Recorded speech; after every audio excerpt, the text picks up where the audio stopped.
Welcome again students. और आज की इस वीडियो में बच्चों डिस्कस करेंगे कार्यपत्रक 9 कक्षा 6 के विद्यार्थियों के लिए है। विषय क्या है? सामाजिक विज्ञान। शिक्षा निदेशालय की तरफ से आपके लिए 23 अक्टूबर 2020 के लिए शेड्यूल की गई है ये वर्कशीट आपकी। आज आपको बेटा 2 वर्कशीट करनी है। एक आपको एसएसटी की वर्कशीट करनी है और दूसरी आपको साइंस की वर्कशीट जो है अपनी कॉपी में सॉल्व करनी है। चलिए स्टार्ट करते हैं। विविधता एवं भेदभाव, समानता के लिए संघर्ष। तो हम जो है लास्ट वर्कशीट से भी पढ़ते आ रहे हैं विविधता क्या होती है, भेदभाव क्या होता है, समानता किसको कहते हैं। जैसे कि हमने पढ़ा था कि हमारे समाज में अलग अलग तरह से कभी लिंग के आधार पर, भाषा के आधार पर क्या है, असमानताएं हैं। तो इसमें भी हम उसी टॉपिक से रिलेटेड यहाँ पर पढ़ेंगे। प्यारे विद्यार्थियों, आजादी से पहले शोषित वर्ग, महिलाओं, जनजातियों, किसानों और समाज सुधारकों ने ब्रिटिश शासन से असमानताओं के खिलाफ लड़ाई लड़ी।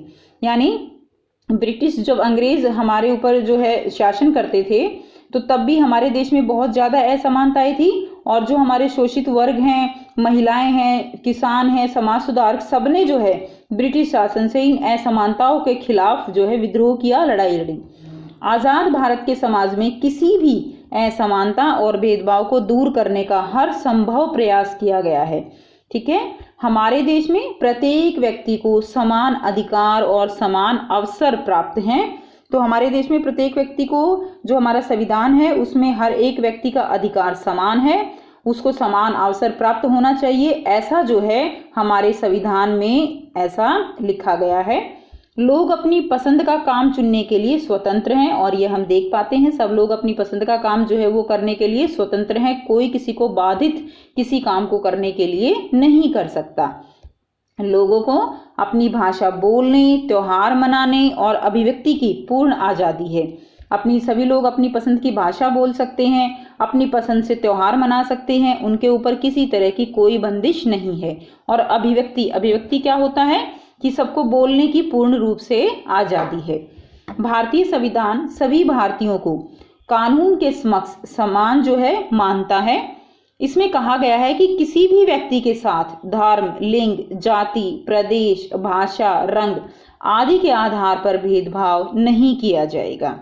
ठीक है, तो भारतीय संविधान में सभी भारतीयों को एक समान माना गया है और किसी भी व्यक्ति के साथ किसी भी आधार पर कोई भेदभाव नहीं होगा।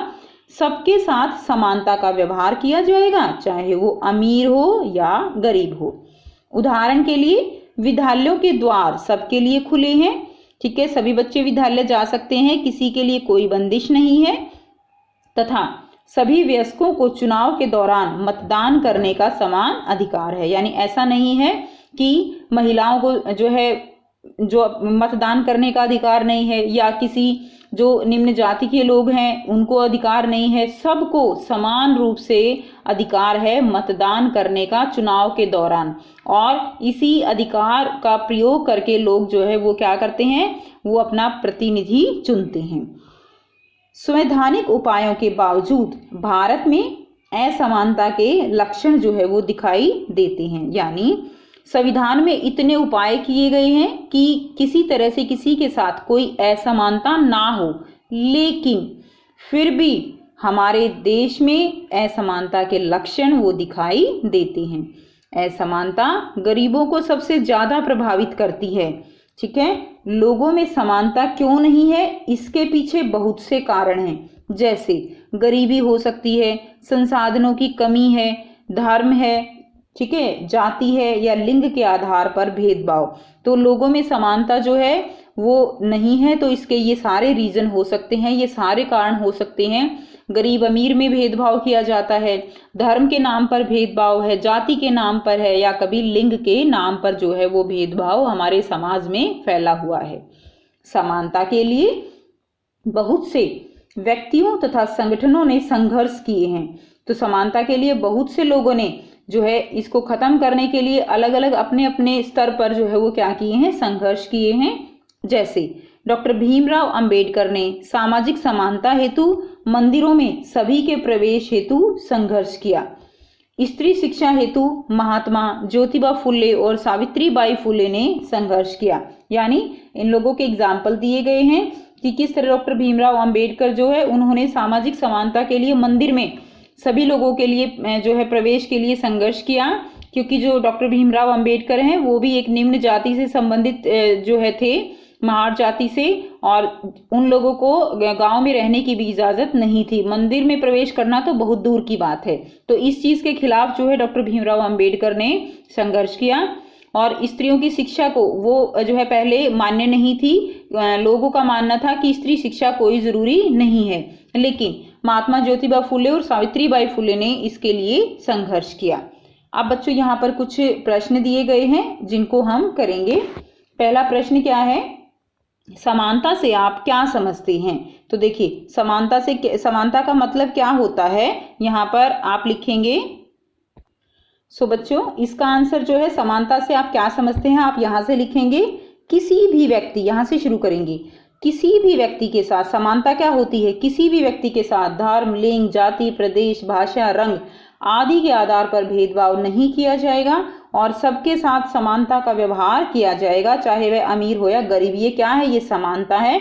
उदाहरण के लिए विद्यालयों के द्वार जो है वो सभी के लिए खुले हैं तथा सभी वयस्कों को चुनाव के दौरान मतदान करने के समान अधिकार हैं। तो ये आपका फर्स्ट जो बेटा प्रश्न है उसका उत्तर हो जाएगा। प्रश्न 2 है, लोगों में असमानता क्यों है, इसके जो है मुख्य कारण क्या है? तो यहाँ से आप आंसर लिखेंगे। इसके पीछे बहुत से कारण हैं, जैसे गरीबी, संसाधनों की कमी, धर्म, जाति और लिंग के आधार पर भेदभाव आदि। तो ये प्रश्न 2 का उत्तर हो जाएगा। तीसरा देखिए, आपको अपने आसपास किस तरह की असमानताएं दिखाई देती हैं, कुछ उदाहरण दीजिए। तो आपको अपने चारों तरफ किस तरह की असमानताएं दिखाई देती हैं बच्चों? हमें अपने चारों तरफ धर्म, लिंग, जाति, प्रदेश, भाषा आदि के आधार पर असमानता दिखाई देती है। ये आप उत्तर लिखेंगे। प्रश्न 4 देखिए, अपने माता पिता की मदद से ऐसा उदाहरण दीजिए जिसमें किसी एक व्यक्ति या कुछ व्यक्तियों ने मिलकर असमानता की स्थिति को बदला हो। तो आपको कि अपने माता पिता से पूछकर उनसे डिस्कस करके एक ऐसा उदाहरण आपको यहाँ पर लिखना है जिसमें एक व्यक्ति या कुछ व्यक्तियों ने मिलकर जो है असमानता की स्थिति को बदलने की कोशिश की हो। तो यहाँ पर मैं उदाहरण के लिए आपको जो है ये आंसर बता रही हूँ, और भी आपके अगर मन में किसी के बारे में आप जानते हो तो आप उसके बारे में लिख सकते हैं। डॉक्टर अंबेडकर की अगुवाई में छेड़े गए पहले दलित विद्रोह अर्थात महार सत्याग्रह के बारे में हमने पढ़ा है कि किस तरह उनकी अगुवाई में महाड़ नामक जगह पर स्थित चौदार तालाब पर हजारों की तादाद में लोग पहुंचे थे। तो बेटा जो पहले महाड़ जो जाति है वो निम्न जाति है और उसके लोगों को पानी जो कॉमन जगह होती है वहां से पानी नहीं पीने के आदेश से उनको गांव में जो है वो गांव में एंट्री नहीं कर सकते थे, ठीक है ना, गांव के अंदर प्रवेश नहीं कर सकते थे। इसके लिए डॉक्टर अंबेडकर की अगुवाई में दलित विद्रोह किया गया और उस विद्रोह के दौरान हजारों लोग जो है वो चौदार तालाब पर पहुंचे थे और उन्होंने क्या किया, वहां पर पानी पिया था। जानवरों को भी जिस तालाब पर पानी पीने से रोका नहीं जाता था उस तालाब पर दलित को मनाही थी, यानी वहां पर जानवर तक जा सकते थे लेकिन वो लोग वहां पर नहीं जा सकते थे। इस मनाही के खिलाफ इस सत्याग्रह ने बगावत का बिगुल फूंका और असमानता को हटाने का प्रयास किया था। तो ये जो है बच्चों आप आंसर अपनी कॉपी में लिखेंगे। तो ये थी बच्चों आपकी आज की वर्कशीट। आई होप बेटा आपको वर्कशीट क्लियर है और अगर कोई भी प्रॉब्लम है तो आप कमेंट करके पूछ सकते हो।